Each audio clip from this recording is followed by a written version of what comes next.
Well, the former Yugoslav Republic of Macedonia is a small mountainous country in Eastern Europe. Most people probably struggle to find it on a map, let alone tell you anything about it. Alexander the Great was from there, by the way.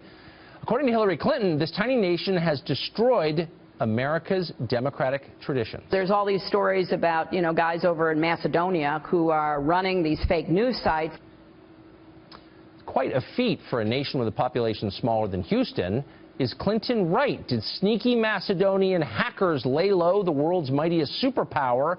To find out, we sent famous DC's Catherine Lyons to the Macedonian embassy in D.C. Here's what happened next. We're standing outside the embassy of the Republic of Macedonia right now. We wanted to get their take on what they thought about being blamed for Hillary's loss in the election. It's a holy day of obligation, so they're not in work. So I guess the answer is no comment for now. So after the embassy of the Republic of Macedonia was a lost cause, we decided to come to a Balkan restaurant here in Washington, D.C. called Ambar, where there was nobody from Macedonia there either, so we just decided to hit the streets. What do you think about Hillary Clinton blaming Macedonia for her loss in the election? I'm not sure I have much of an opinion on that. Blaming Macedonia? I just think that's just like a scapegoat. I mean, I think there's a lot of different reasons. Sweetheart, I really don't follow all that. Catherine Lyons, you're one of the most intrepid reporters I know, but even you couldn't find a single Macedonian in the District of Columbia. Coincidence or related to Hillary's statements, do you think? I guess we'll find out. We hit the embassy and they were observing a holy day, so none of the employees were around. So we figured, why not give the Balkan restaurant a shot? And that was a lost cause also. And at that point, I was just determined for answers and hungry too. So we figured, why not just ask anybody that was in my way? Did anybody know what you were talking about, where Macedonia is, the language of Macedonia? I think that I enlightened them a little bit once I got going. There were Trump supporters, Hillary supporters. There wasn't anything really surprising about what they were saying. But they seemed to know somewhat of what was going on. And for those that didn't, I, told them, and they had an opinion after that.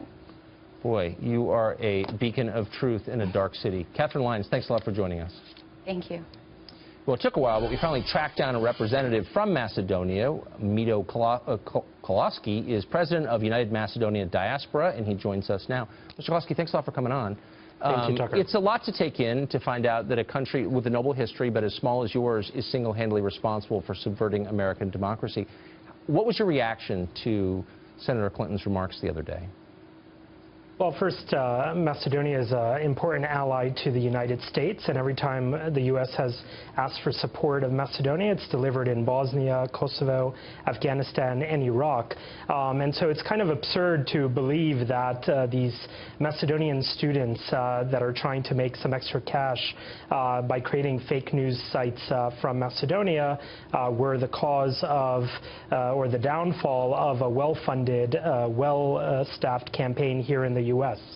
Okay, so you're denying that Macedonia tanks the Hillary campaign, and I'm going to take you at your word, but just theoretically, if Macedonia was to undermine a presidential candidate in 2020, who would it be? Well, thanks for putting me on the spot. I mean, I don't know who's going to be on, the ticket in 2020.